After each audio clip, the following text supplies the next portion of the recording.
Alright guys, welcome back. Today's lesson is kind of our last hurrah of the solutions unit, and then we'll be moving on to something a little bit different. So what we're going to do today is kind of look at some different terms that we can use to classify solutions, and then we're going to talk about a graph that's called a solubility curve. And so first of all, we're going to start off with kind of just two basic terms that are insoluble and soluble. So insoluble is kind of the opposite of soluble. And so what we're talking about is something that does not dissolve, all right? While on the other hand, soluble means that it does dissolve, okay? So for example, salt is soluble in water. It will dissolve in water, all right? Okay, so now, kind of based on whether or not we can get the solute to dissolve in the solvent, that can generate three different types of solutions, all right? They all have the word saturated in them, but what makes them different is the prefixes that we see. So the root word is going to be saturated, so let's go ahead and start there with our definition. So when you have a saturated solution, this is kind of like the perfect scenario where you have the maximum amount of solute is dissolved. And so it's at this point, you've added all the solute that the solution can hold, all right? Not one more drop, can dissolve, or not one more crystal can dissolve. Now, if a solution is supersaturated, what's happened is you've added more than the max amount of solute has been added. So more than the max amount of solute is added. And kind of like super means above, you're above the max amount. And so what happens typically in a supersaturated solution is you'll start to have crystals kind of form at the bottom or up the sides of that solution where that extra solute has kind of come out and crystallized. Now, the third kind of definition here we have is unsaturated. And kind of think of that as being like under. So in this case, you have less than the max amount of solute has been dissolved. And so what this means for an unsaturated solution is that you can continue to add more solute and it will keep on dissolving until we reach that saturated point. Okay. And so again, the more solute you add, kind of the more concentrated your solution gets as long as it can dissolve. And so what's nice about this graph that we're going to talk about, which is called a solubility curve, is it allows us to decide how much of a solute will dissolve at any given temperature. And so we see that temperature has a main effect on the solubility of different substances. And so in general, if you take a solid, such as a salt or kind of a powdered chemical, in general, the higher the temperature gets, the more soluble that solid becomes. And that's why, for example, if you're making sweet tea, that you heat up, the water, not only to steep the tea bags, but that also helps, to let you dissolve more sugar, especially if you're someone who makes your sweet tea, really sweet. Then also, kind of on the flip side, we can look at the solubility of gases. Now, what's interesting about gases is they actually become less soluble or dissolve less at higher temperatures. And so we might ask, well, why is that? So gases, they like to, move around a lot. They're very high energy. They're spaced far apart. And at high temperatures, it's easy for them to escape the solvent. And so they don't stay dissolved anymore. And so this kind of explains, why your sodas, taste more fizzy when you drink them cold from the fridge. The gas, which kind of creates the carbonation, stays better dissolved in the liquid when the soda is cold. But like we said, when your soda gets warm, maybe if it's been out in a garage or, something like that, the molecules move around faster, and that makes it easier for the gas to escape the solution. And so what we're going to do now is kind of actually look at some solubility curves and practice using them to generate some data on different compounds. So the way the solubility curve is put together is the x-axis tells us the temperature, all right? Then the y-axis tells us the grams of solute that will dissolve per 100 grams of water, okay? So it's telling us the amount of solute that will dissolve at a given temperature. Now, every substance kind of on a solubility graph has its own specific curve, okay? So here's the solubility curve. Now, it's important to know kind of the three different classifications of solution with respect to that curve. If you are at a point on the curve, that means your solution is saturated, that you're at the maximum amount of solute that can be dissolved. If you are at a point above the curve, that means your solution is supersaturated. You have added more solute than could be dissolved. Then finally, if you're at a point that's below the curve, that means the solution is unsaturated. You could still add more solute and continue getting it to dissolve. So what we're going to do now is kind of go and work just a few practice problems together before we release you to practice on your own. So here we have kind of a solubility curve that has multiple substances on it. And so what we're going to do is kind of work through a series of different questions that ask us to look at different elements of the graph. So the first question says, what is the solubility of potassium chloride at 10 degrees Celsius?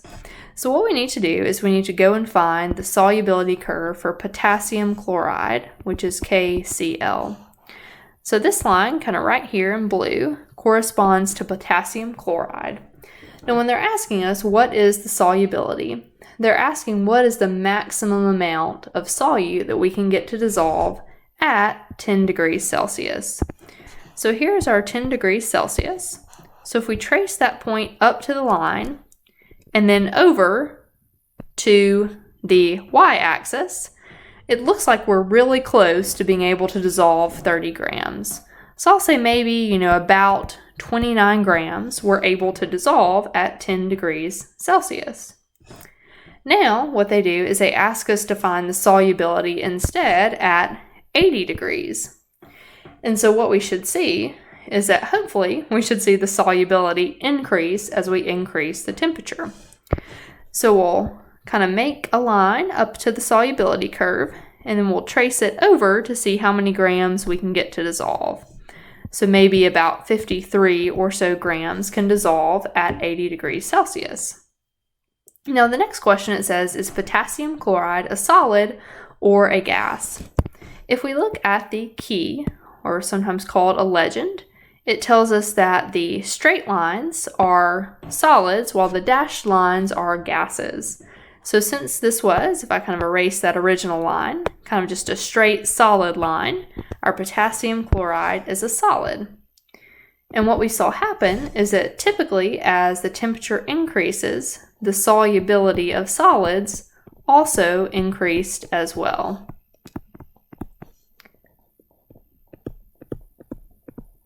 Okay. And so now what we're going to look at is a different compound that's called NH3, ammonia, which is going to be actually a gas. So here's our curve for NH3. Goes all the way down there. And it says, what is the solubility of ammonia at 10 degrees Celsius? So here's our 10 degree mark. So let's trace all the way up to our solubility curve and then over to find out how many grams dissolve at that temperature. So it's about 70 grams. Then it asks us to check the solubility also at 50 grams. So we go up to the line and then go over to see how many grams will dissolve. So it's kind of right at 30 grams, pretty much, maybe a little bit lower. And so we see that ammonia was a gas, it was a dashed line, and then as the temperature increased, the solubility of our gas decreased. So our data here is kind of matching what we talked about just a second ago. All right, so now let's work just a few more to give you a sense of the different types of questions they can ask. So question 7 says, at 90 degrees Celsius, 10 grams of potassium chlorate is dissolved in 100 grams of water. Is this solution saturated, unsaturated, or supersaturated? So first of all, let's go ahead and find our point. So we're at a point that is at 90 degrees Celsius, and we've dissolved 10 grams of a substance. So that point will be located right about here, okay? Now, the substance that they're asking us to evaluate is potassium chlorate. So that is KClO3. Now, if I find that curve, that's going to be this one that I'm marking in purple. Here's potassium chlorate. And so what we're wanting to do is find out, are we below the curve, on the curve, or above the curve? So if we're below the curve, it'll be unsaturated. On the curve is saturated. And then above the curve is supersaturated. So here, with respect to the curve, we're actually below the curve. So that means our solution is unsaturated. We still have a lot of room where we could add solute before we get to the curve, which is the point of saturation. So at the moment, our solution with that 10 grams is unsaturated. Now let's take a look at the next question. So this one is going to give us a different substance and kind of a different set of conditions. So here we're at 50 degrees Celsius, and so far we have dissolved 85 grams of potassium nitrate. So it's kind of right in here. So if we mark that with a little dot, 50 degrees Celsius, 85 grams. And they tell us that we're dealing with potassium nitrate. Potassium nitrate is kind of this guy right here, so it'll kind of follow the path of this curve. And what we find is that at those temperature and solute conditions, we are actually right on top of the curve, which means that we're at the point of saturation, so we'll have a saturated solution. Okay, let's try the next one. This one says, which substance is least soluble at 10 degrees Celsius? So if we go back to our kind of graph here, this one is going to ask us to compare kind of all of the substances at once. So if we look at 10 degrees, we want to find the substance that will dissolve the least amount of solute. So this looks like kind of our lowest point of solubility, which is about maybe 7 grams. This curve happens to belong to potassium chlorate, so we would say that potassium chlorate is the least soluble at 10 degrees. All right, then finally, let's go ahead and do number 10. It says, which substance shows the least change in solubility from 0 degrees Celsius to 100 degrees Celsius?